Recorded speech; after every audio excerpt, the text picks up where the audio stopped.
Hey, what's going on, guys? So, I wanted to start doing reviews of certain shows that I watch.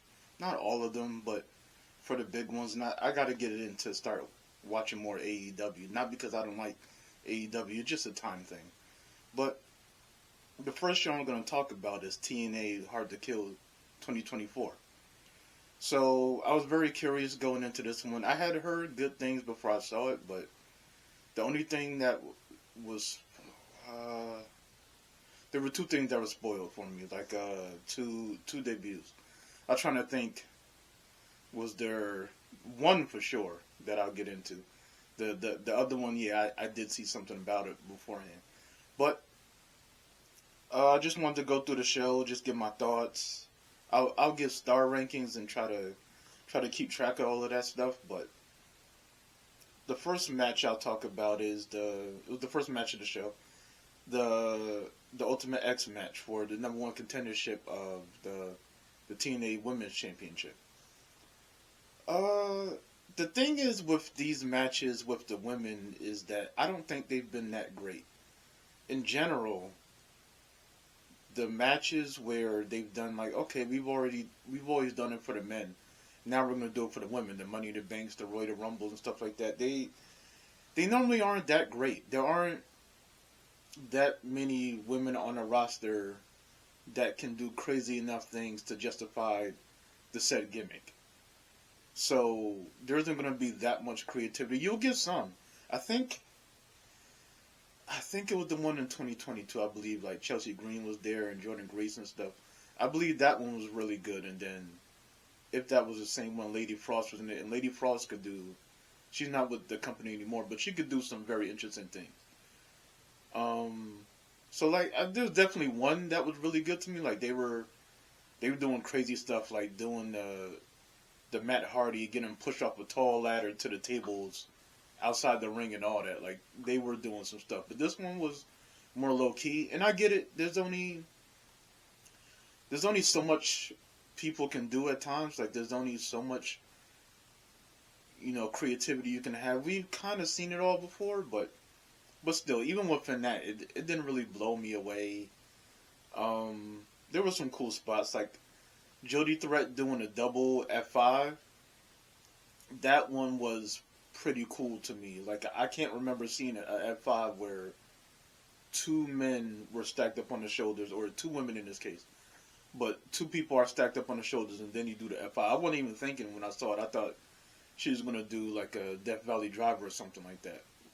Even though Jody Threat, she's known to do the F5, and then there was also Tasha Steele did a cutter off of the scaffolding that they'd be having on the side, and like she went straight to the floor. Like you had all of the women there, or most of the women there to break the fall, but she came straight down. So it actually ended up looking pretty cool. But Giselle Shaw wins this. I'll be honest with you, like I just found out recently that Giselle is trans. That doesn't change how I feel about her as a wrestler or anything, or I'm saying right now how she wins. She's trans. I don't care about any of that. I didn't know. There was a part of me when I would see her, something felt off to me, and that sounds bad. What I mean is there there are some trans women where because of the surgeries they've done on their face, they have a certain look.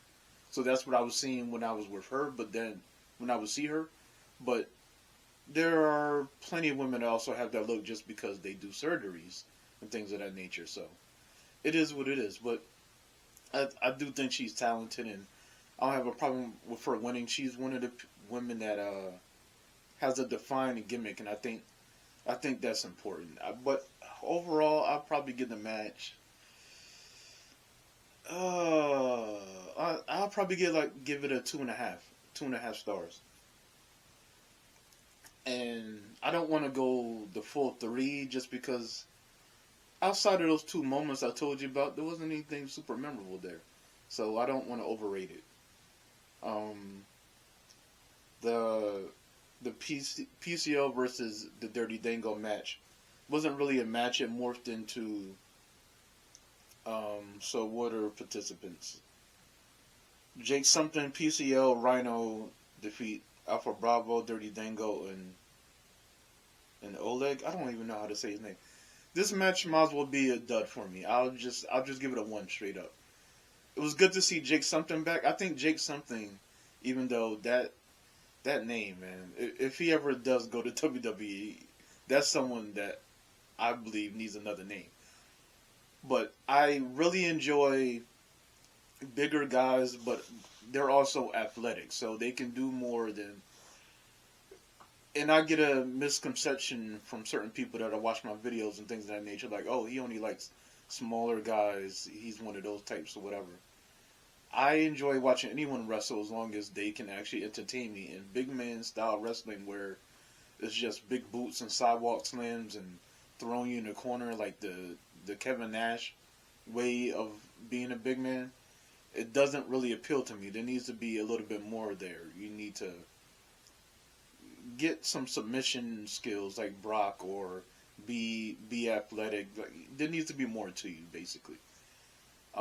There were some cool spots with PCL, but there's there's only so much PCL doing PCL stuff can hit me. In a match like this, it just feels like kind of filler to get through a lot of things. Not like this great thing. So yeah, I'll give it 2 stars. It wasn't terrible. It's just it was what it was. Um, the TNA Knockouts World Tag Team Title match. It was Decay returning, because I was thinking when I saw it, I was like, I know Havoc's been around, but I believe she was working with Taya Valkyrie, and I don't remember seeing Rosemary for a while.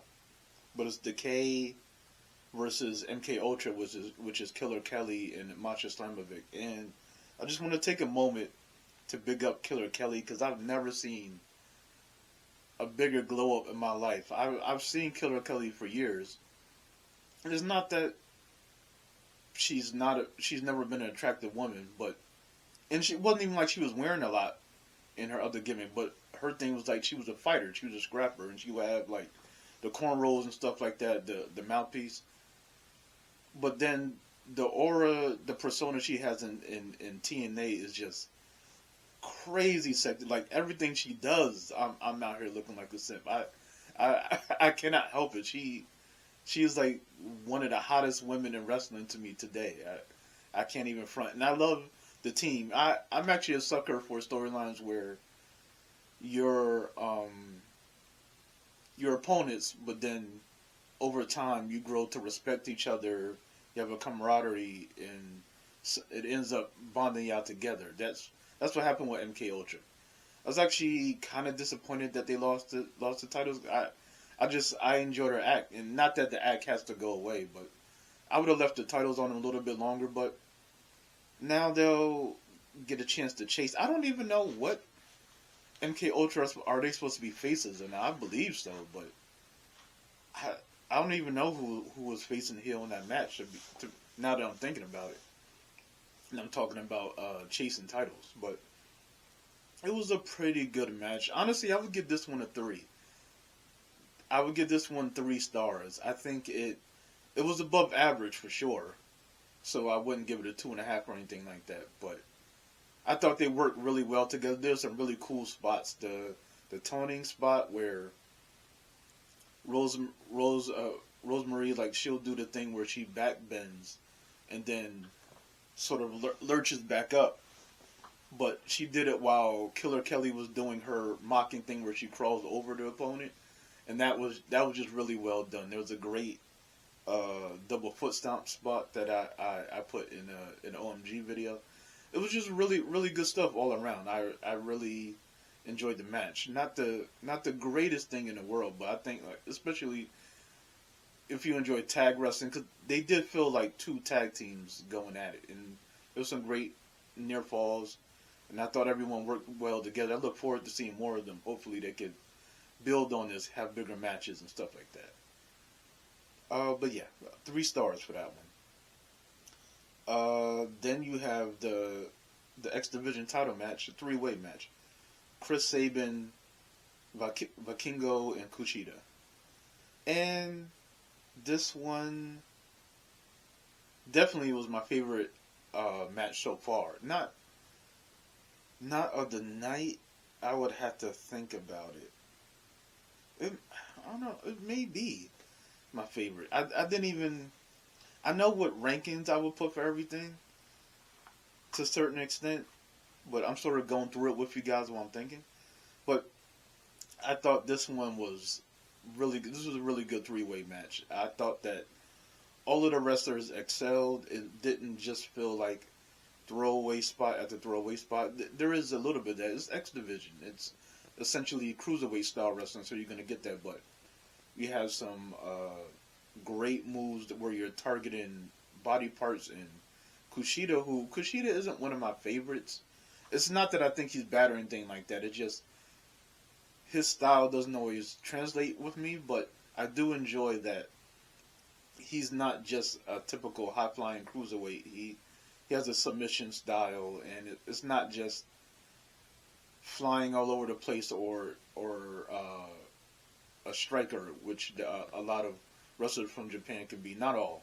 There's plenty of submission experts and stuff like that. But that's what I enjoy about Kushida. Chris Sabin, I still really enjoy Chris Sabin. Chris Sabin is one of my favorite wrestlers of all time. I'm gonna be honest. He's probably in my top 50 if I stop and think about it. It's just really hard for me to watch him these days, just with his body type. Like, he looks so skinny with the big head. It's just distracting to me. I don't know how to describe it, but he still has it. He can still work. So I'm happy to see him. It's ever since he's started coming back when he won the world title before and all that. He just looks kind of weird to me. And Vikingo is Vikingo. Like, he's gonna come in and kill it. Like, I don't even need to describe. So him doing the crazy stuff in it was almost like him on autopilot. He wasn't doing the craziest of the crazy, but even within that, he's doing imploding Hurricane Ranas and springboard 450s on a ramp and eating Canadian destroyers on a ramp and stuff. There was some great stuff in this match. That's one that I would say go out to see. I'm going to give this one, bump it. I'm gonna give it 4 stars. That may seem a little bit over the top, but I'm gonna give it 4.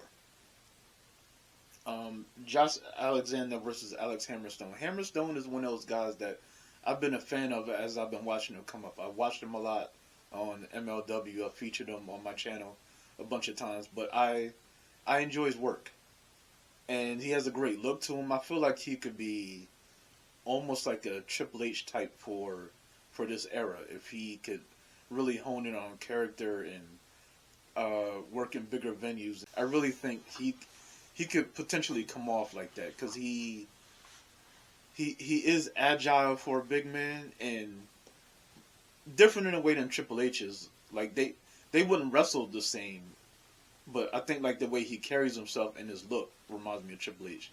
He wrestles like he has a suplex style and a strongman style.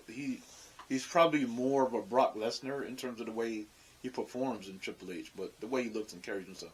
Josh Alexander is just great.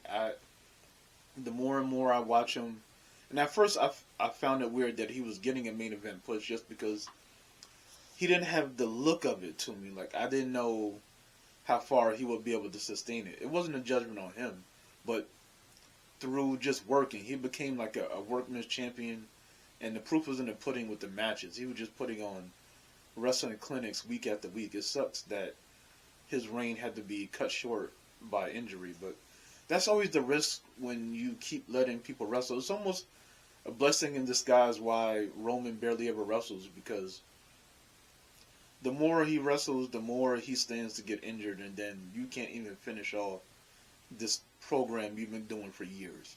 So you see what's happening with Seth Rollins right now. There's a danger that he won't be able to wrestle CM Punk at WrestleMania. From the injury he has, it's probably not likely at all. But that's the risk you take when you're the workman's champion instead of the guy who just wrestles big matches. But the match itself was really good. There was a really good back and forth there. They both can do power moves. They have an interesting style. Like it's not. They have different styles, but it works together because Alex is more of a strong man. Josh is deceptively strong.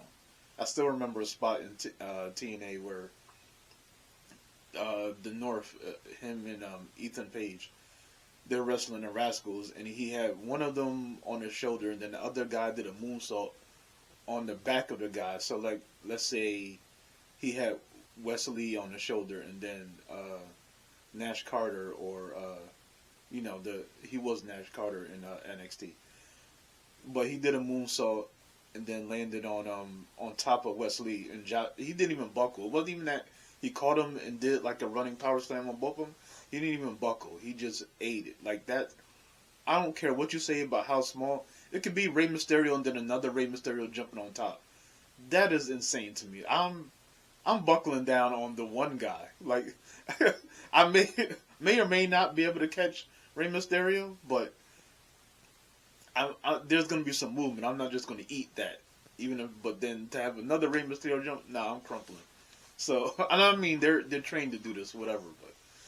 But they're both strong. But Josh can go more into the submission lane. Alex can too, but he's more about the suplexes and the power move. They blend it well together. Has some really interesting spots. I thought Josh was going to get his neck broken off of a overhead suplex. Josh did he broke out two spots that I'm always a mark for. The one where he has you in like power slam position, like across the chest. And then he just drops down on the apron, but he dropped down to where like the apron was dead in the middle of his spine. I'm good. That and the one where the opponent is sitting on the apron and then he runs through the rope and then just basically crossbody splashes into the guy while he's sitting. I love both of those spots. This one I'm going to give 3.5. I don't want to go up to a full 4 just because I feel like that should be held off just for this one, but I thought it was really good. It's another one that I would say check out for sure. I enjoyed the 3-way matchup a little bit more. And also, I forgot to say with that Chris Sabin one, and I'm cool with that.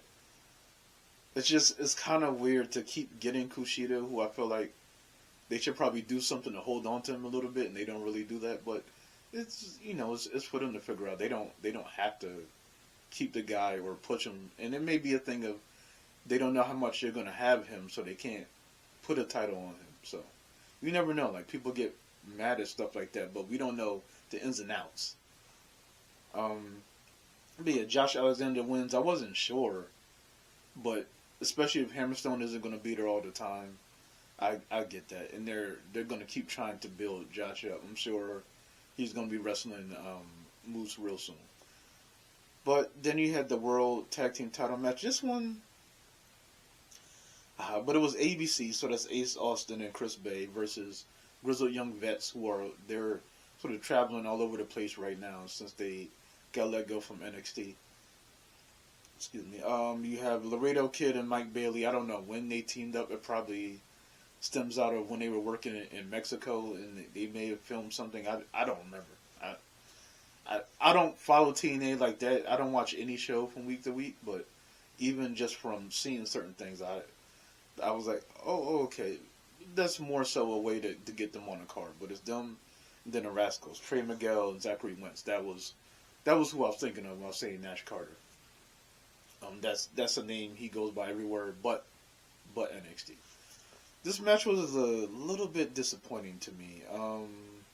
It's not that it was bad. It's just a little bit of like miscues and just I don't remember a lot of it. Just coming out of it, it was just like a really good match. I thought it was going to blow me away because I've seen these teams work together and even multi-team matches, and I thought it came off a lot better. But it wasn't that it was trash.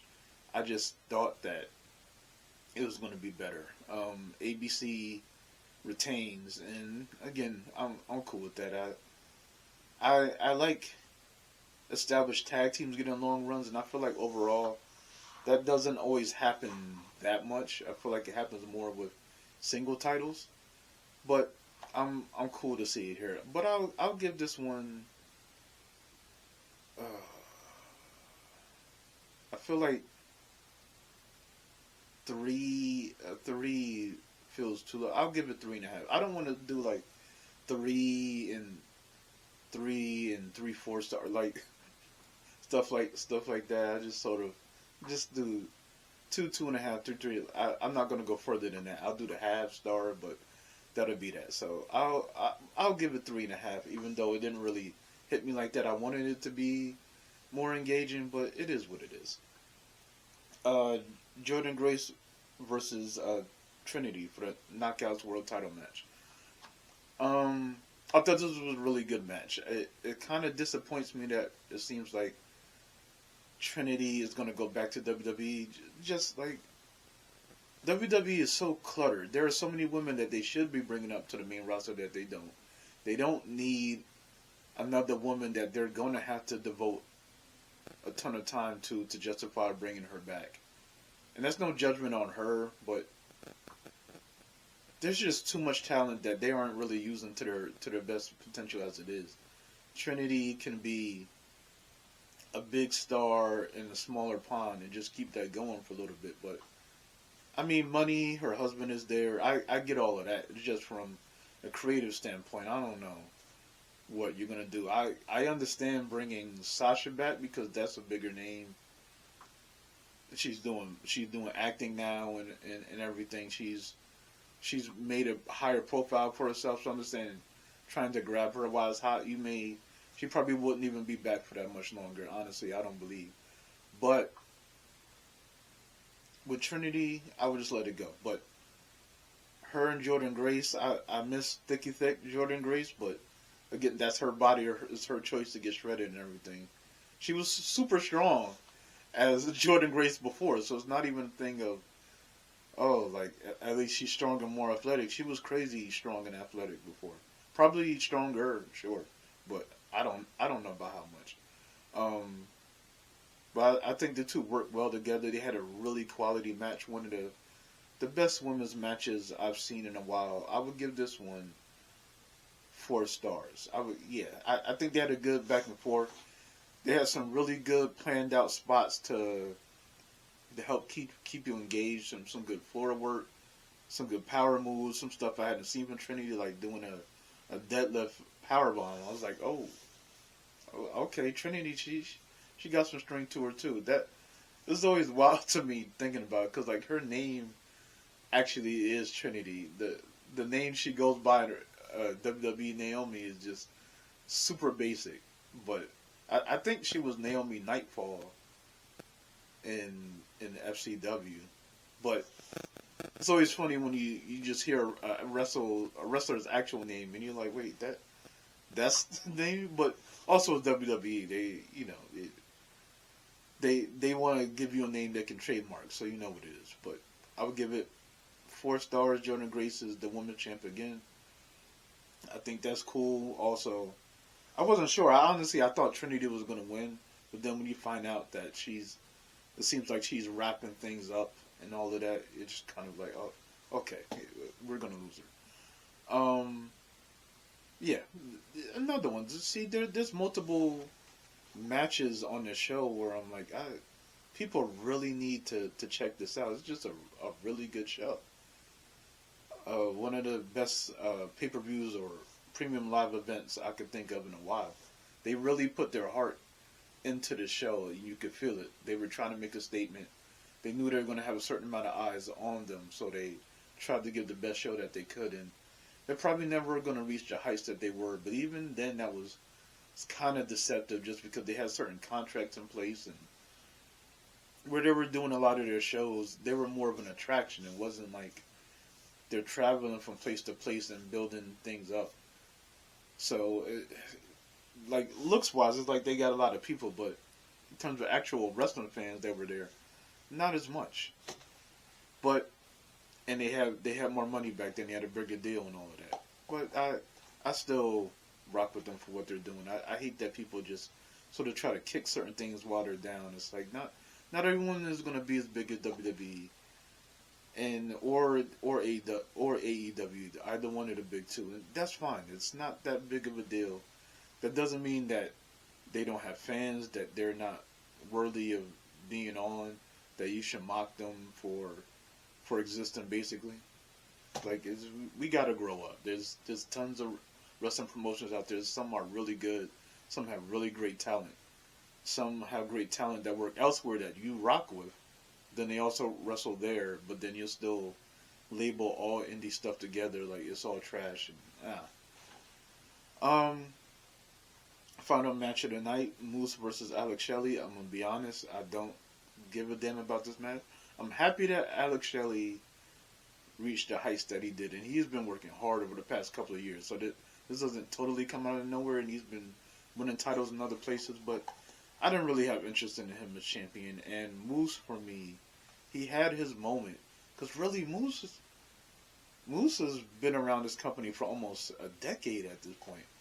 And I'm at the point where just making him the man again, I don't really care. So I wasn't really hyped for this at all. They don't always have matches that I care about from an overall perspective. And this match sort of laid claim to that. I wouldn't really give it more than... I'll give it 3 stars, because it wasn't booty cheeks. It just kind of was what it was. And I won't really be thinking about it much going forward.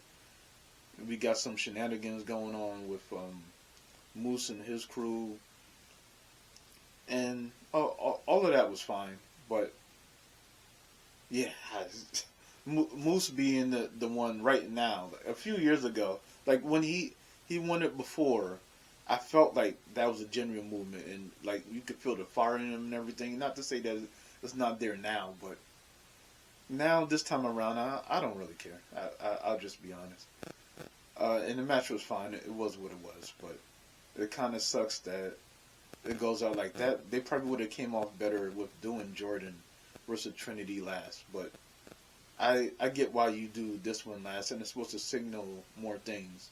You had to. I didn't say Dana Brooke was one of the surprises for her showing up. I don't really recognize Dana Brooke anymore. It looks like she's doing a bootleg Tony Storm in AEW. Classic lady character, but I don't know. I haven't seen any more of it yet. Never been a big fan of Dana Brooke. It's not this huge crime that WWE let her go. It sucks that people lose their jobs, but other than that, a lot of wrestlers on WWE could go away, and I don't really think it affects anything, even really quality ones. So, but a lot of WWE fans, it's just anytime they let someone go or don't push someone to a world title, it's a crime against humanity. Whatever. And then you had at the end of this one, which is why you would save it to the end, Dolph Ziggler popped up with Nick Nemeth, and for me, a lot of people make fun of it, whatever, but I think he's perfect for that show, for what they're doing. And I think Dolph was at this point where there isn't really anything anywhere else for you to go. You've been there for too long. You've done enough. They don't really need to push you again. It'd be fine if they did, but you don't even really give a proper rub to newer people you would be feuding with, because people don't take you that seriously anymore. So you don't really have that much to add. But then he can still work. He can still go. It's just there isn't that much he can do. He hasn't varied his moveset or anything. He just kind of been the same person for years now. But with a different pool of people and things of that nature, this could actually get interesting. So I'm curious to see where they go from here.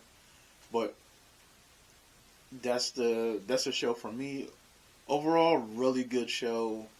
Definitely some highs. Not even really low lows. Like that 6-man tag was the lowest, and that was just because that was the glorified. That could be on Impact or anything. So I don't rate it. But other than that, I really enjoyed the show. Try to find it if you can, and then they'll probably put some matches or highlights and stuff on TNA's YouTube channel. Go ahead, check it out. But thanks for listening, everyone. Bye for now.